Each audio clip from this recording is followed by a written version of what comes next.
Hello there and welcome friends. This guide is all about the best Kukris you can find in Pathfinder Wrath of the Righteous.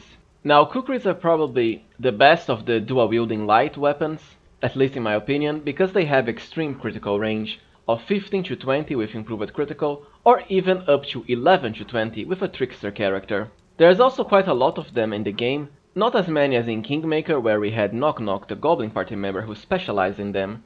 But still some very powerful ones, including a special Kukri that can easily proc Elemental Barrage all by itself for massive amounts of damage per round. So let's get started. As usual, this list is in order of availability, how early you can find each one of these Kukris in the game. So as far as chapter 1 we have actually two Kukris. The first is Finian as usual, and I already have a guide on how to get Finian and even upgrade him later on. Now the second Kukri that you can also find in chapter 1 is the Grace of Peace. Great for dual wielding characters, after all we need at least two Kukris, and we can already get them early in the game. So the Grace of Peace is a +1 called Iron Kukri, so great against demons, that deals an additional +2 damage against undead enemies. The secondary effect can be useful especially in chapter 1 and 2, because there are some undead heavy areas in these chapters, and you can find it in the Tower of Esrod area. Just be sure to head there with a character that is level 5 so can cast Resist Energy Communal, or simply buy a scroll of this from the cleric merchant in the tavern, as once you reach the tower you'll have to face a boss battle that can be somewhat tough as the enemy mage there loves spamming the fireball spell as his first action, but with Resist Energy Communal we can easily nullify their damage. Now as far as chapter 2 we have the Radiant Kukri +1. It has the very unique Radiant property, so we'll deal an extra 1d6 points of positive energy damage on a successful hit. I know by the tabletop rules only undead enemies can really take positive energy damage, but as far as the game itself, well, any enemy will take damage from positive energy, which is what makes this so great because no enemy in the game can actually resist positive energy. You can find the Radiant Kukri +1 in the lower cave areas of the Leper's Mile map, an area that has quite a lot of undead enemies, so be sure to make use of your Grace of Peace Kukri. Now chapter 3 is when the fun really starts, as that is when we can finally get the Shock Flaming Corrosive Cold Iron Kukri +3. The fact this Kukri has triple elemental enchantments means you can easily proc the very powerful Elemental Barrage ability on every single one of your main hand hits for extreme amounts of extra damage added to your attacks, 1d6 per Mythic rank. Now do remember that the way Elemental Barrage is implemented so far means that even if the enemy actually resists full damage from your elemental enchantments, they'll still take the damage from Elemental Barrage. You can find this extremely overpowered Kukri in the basement of the laboratory area during chapter 3, and since you have to go there for your Mythic rank 4 anyways regardless of your Mythic path, chances are you'll probably end up finding it. Now don't forget that as soon as chapter 3 we can also upgrade Finian to his +3 version, which has the very powerful Brilliant Energy property. So ideally, unless you have another character that can make use of Finian, you'll probably want to dual wield the triple elemental Kukri together with Finian +3 in chapter 3. And do remember that as usual you can increase their enhancement up to +5 by just casting Greater Magic Weapon, so they are Kukris that will remain useful through the whole game.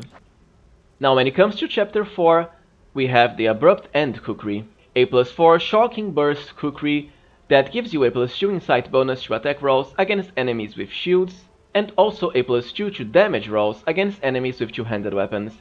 The secondary effect is somewhat situational, and well, the Shocking Burst property can be useful, at least as far as proccing Elemental Barrage, but well, most of the demons are actually immune to electricity, so they won't be taking any damage from this, especially the extra damage added on critical hits. But you can always get the Ascended Element Electricity ability if you fancy it, although I think it's a bit overkill. You can find Abrupt End by looting it from the Latverk non-playable character's house during the quest to save the Asimars from the flesh markets. Now when it comes to chapter 5 we have the Astringent Pacifier Kukri, a +5 Caustic Sacrificial Kukri that whenever lands a killing blow on an enemy, all of the enemies in a 15 feet radius must pass a will saving throw of 32 difficulty class, which is quite large, or become panicked and run away in fear for 3 rounds. And it even grants you a +15 competence bonus on persuasion checks when it comes to intimidate, so a very powerful Kukri. Caustic means an extra 2d6 points of acid damage per hit, And Sacrificial means an increasing weapon enhancement of +2 against helpless foes, such as enemies that are paralyzed, sleeping, or unconscious. To find the Astringent Pacifier, simply defeat Savamelech in the last WENDUAG or LANN's quest during Chapter 5, inside the Valley of Temples area. Honestly, in my opinion, for the endgame I would certainly keep the Shock Flaming Corrosive Kukri in our main hand, and then for the offhand, well, either the Astringent Pacifier, or Abrupt End for the extra elemental damage, and if you are a Trickster you can for example cast Firebrand or Geniekind to add another elemental damage to your weapon attacks, so we'll be able to have more than 2 elements on both our main hand and also offhand attacks for extreme amounts of elemental barrage proccing on every single attack basically. That's how crazy it can be. But remember, if you're also facing enemies with a massive amount of armor class, like the infamous Vavakia Vanguard, you can also use the +3 or +5 version of Finian to bypass up to 9 points of their AC because of the brilliant energy property, so it's still useful. Now you might as well ask, what are the best classes for using Kukris? And the answer is basically the classes that allow you to dual wield, especially the ones with sneak attack progression.